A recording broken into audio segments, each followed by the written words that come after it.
सोने की खेती। गांव के उस छोर पर एक बूढ़ा किसान रामलाल अपनी छोटी सी जमीन पर मेहनत करता था। उसकी जमीन उपजाऊ नहीं थी, लेकिन उसने हार नहीं मानी। दिन रात मेहनत करता, लेकिन फसल उतनी अच्छी नहीं होती थी कि उसे भरपेट भोजन मिल सके।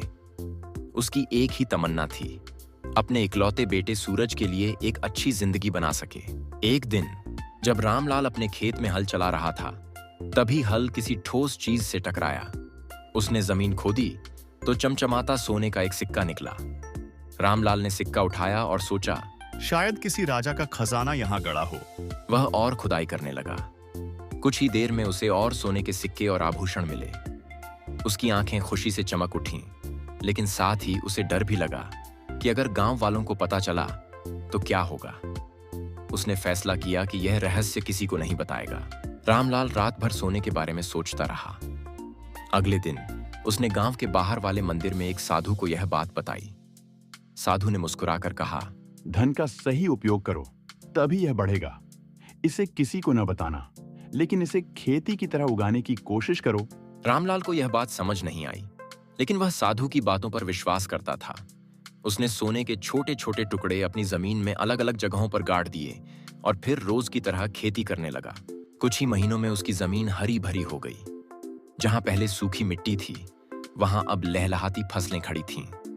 उसकी गेहूं और धान की उपज भी दोगुनी हो गई। गांव वाले हैरान थे कि रामलाल की जमीन अचानक इतनी उपजाऊ कैसे हो गई।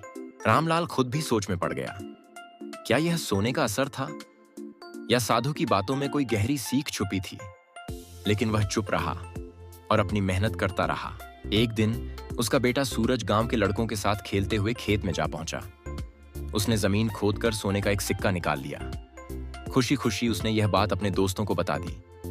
खबर आग की तरह पूरे गांव में फैल गई। गांव के लालची लोगों ने रामलाल के खेत में खुदाई शुरू कर दी। कुछ ही घंटों में पूरी जमीन खोदी जा चुकी थी, लेकिन उन्हें कुछ नहीं मिला। लोग गुस्से में थे। उन्होंने रामलाल पर झूठ बोलने का आरोप लगाया। रामलाल दुखी होकर फिर साधु के पास गया और पूरी बात बताई। साधु मुस्कुराए और बोले, मैंने कहा था कि धन का सही उपयोग करो।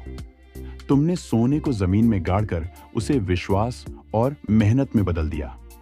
इसी वजह से तुम्हारी फसलें बढ़ीं। लेकिन जब लोगों को यह पता चला तो उन्होंने मेहनत की बजाय लालच से जमीन खोद डाली, और अब तुम्हारी उपजाऊ मिट्टी भी खराब हो चुकी है। रामलाल समझ गया कि असली सोने की खेती मेहनत और धैर्य थी, न कि सोने के सिक्के। उसने ठान लिया कि वह फिर मेहनत करेगा, लेकिन बिना किसी लालच के। रामलाल ने अपनी जमीन फिर से उपजाऊ बना ली। गांव वालों ने भी महसूस किया कि असली दौलत मेहनत और ईमानदारी में है, न कि जमीन में गड़ा खजाना खोजने में। सूरज ने भी अपने पिता की इस सीख को जीवन भर अपनाया। इस तरह सोने की खेती का रहस्य यह था कि मेहनत, विश्वास और धैर्य ही असली सोना है, जो हर इंसान के पास होना चाहिए।